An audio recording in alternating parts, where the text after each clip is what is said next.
I'm historian Ruth Ben-Ghiat. Let's answer your questions from the internet. This is Tech Support Corruption.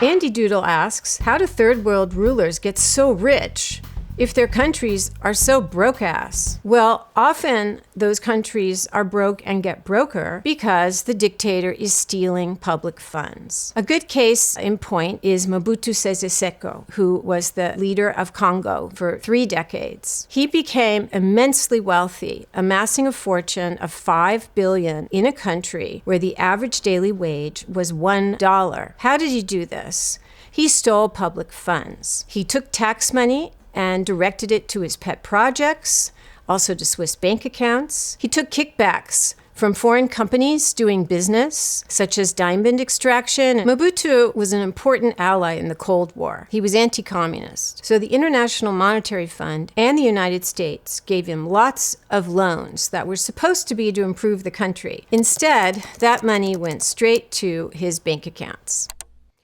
@Godek asks, Alexa, define corruption. Corruption is the abuse of power for private gain. Now, corruption is also what we don't do, and that's called dereliction of duty, when we don't report abuses of power. When we look the other way at the weaponization of investigations against innocent people, or when we simply give up the idea of ethics in the workplace and in life.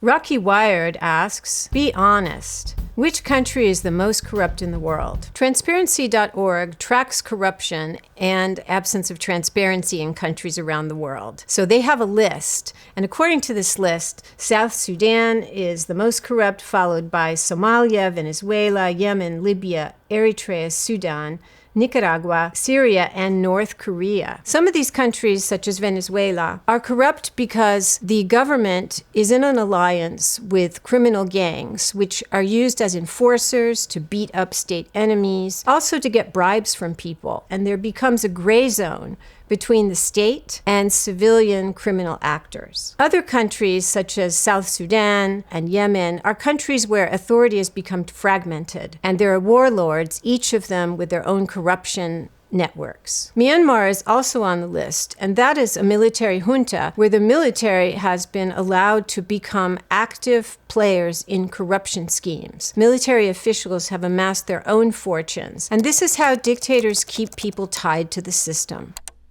Rockknocker61 asks, why does it appear that the #1 job of all politicians is to enrich their family? Well, autocrats are family men in a way. Since Mussolini in Italy, they surround themselves with family members because family members can keep their secrets and be easily controlled. Mussolini appointed his son-in-law, Galeazzo Ciano, as foreign minister, and Ciano and his family had their own corruption network, we now know. Sons-in-law have an important place in the history of autocratic corruption. In Turkey, Erdogan's son-in-law runs the biggest drone-producing company in Turkey, which is drones used all over the world. In the United States, Jared Kushner, the president's son-in-law, has been conducting private business on behalf of his company, which is partly funded by the Saudis. At the same time, he is representing the U.S. government in sensitive negotiations in Ukraine and Iran. In healthy democracies, this would be called a conflict of interest. But the Trump administration does not recognize conflicts of interest. This is the privatization of foreign policy, and it's something that's very common in corrupt governments.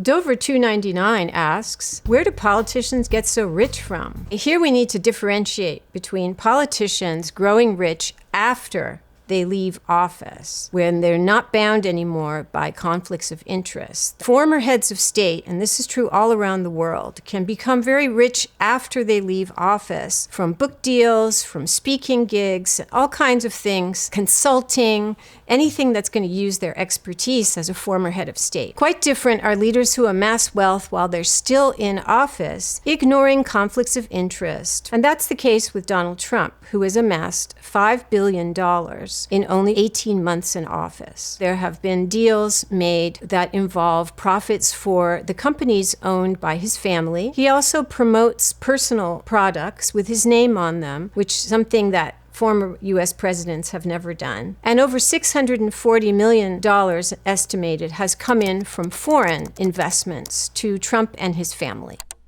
Ruby Z. Human asks, WTF is a kleptocracy? Literally, kleptocracy means rule by thieves. Klepto being a thief. Kleptocracy is a government where corruption and thievery have become so institutionalized, so pervasive, that corruption is how you get things done. It's a system where elites use their political positions to amass private wealth, where private businesses are plundered by the state and have to pay bribes and kickbacks. If they don't, they're subjected to legal harassment, to tax audits, and sometimes even forced to sell at a loss. And the beneficiary of all this is the state. Ordinary citizens have to pay bribes to get basic social services. This was true often in the former communist countries, certainly in Romania of Ceausescu, who had his country living in poverty while he lived in a grand palace. Many countries that have a lot of oil or energy deposits become kleptocracies. And this is known as the resource curse. The curse being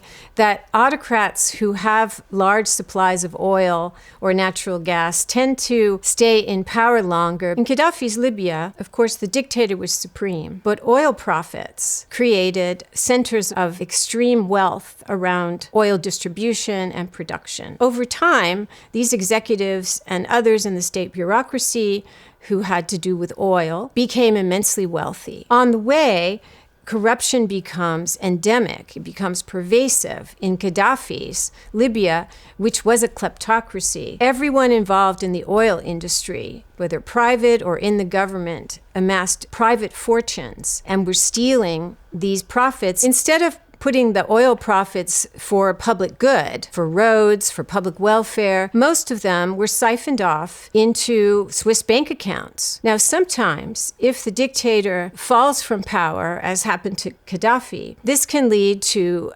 instability after, because these people can become almost like warlords. And so you have a fragmentation of power once the dictator leaves. El Rey asks, how do corrupt dictators hide their money?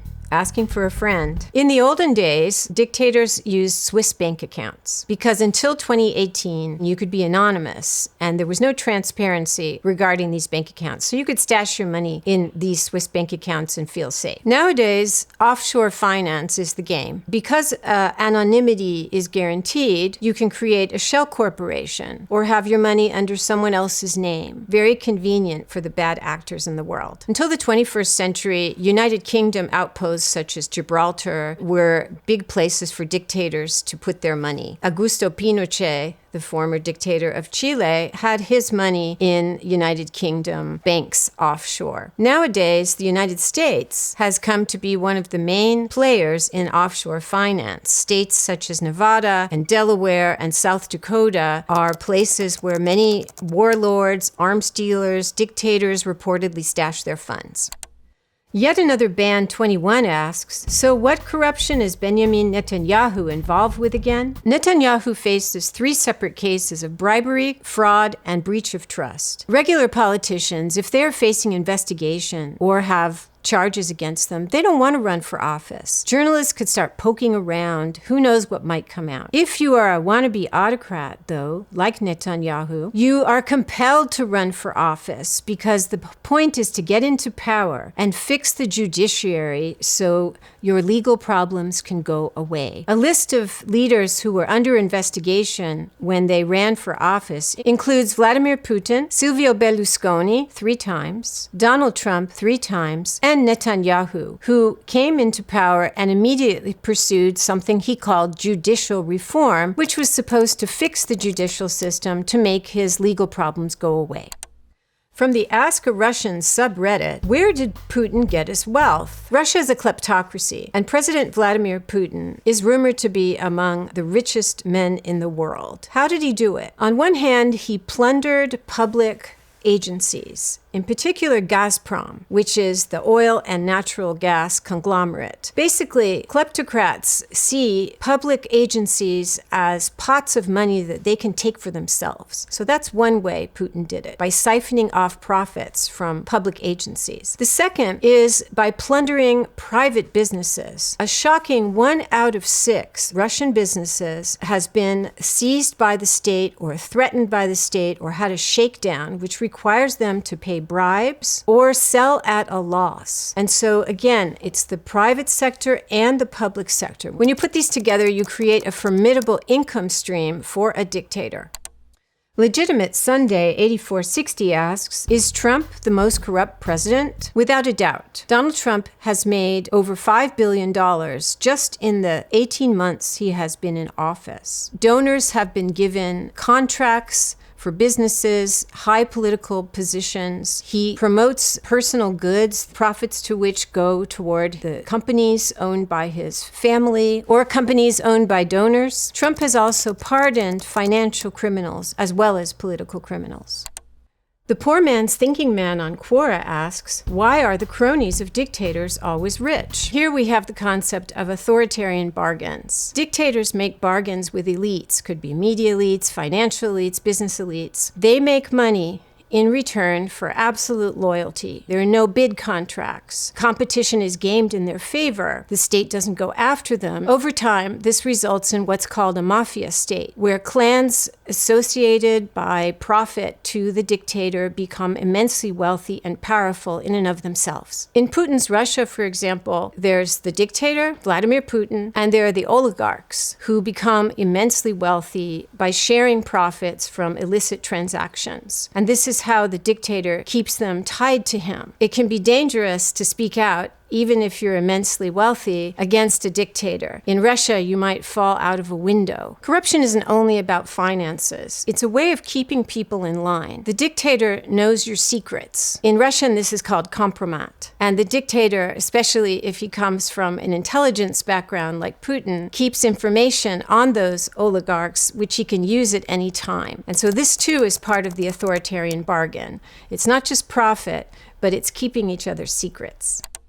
Where you at, 42 Wallaby Way asks, I wonder why corrupt leaders always beef with the press. If you want to know if someone is trying to be an autocrat, look at how they talk about the press. Do they deride them as fake news? Do they say they're corrupt, not to be trusted? Usually. That's because autocratic leaders or wannabe autocrats usually have secrets to hide, and they know the press could expose them. Autocrats are afraid of journalists uncovering their corruption. And so autocrats try to silence, especially investigative journalists. That is a very dangerous profession.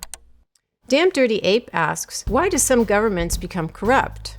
Are there structural issues that make some governments more prone to corruption? There can be corruption in any kind of political system, democracies, autocracies. Corruption can happen anywhere in the world where there's a leader and a political system that promotes it because of the imperative of self-preservation. Autocrats are deathly afraid of being prosecuted. This could be in Turkey, where Erdogan has repeatedly fired prosecutors and judges and watchdogs. The same thing happened in Hungary, where Orban stopped an EU investigation against his son-in-law from taking place. So it's not just in third world countries. Corruption could be anywhere if the conditions are right.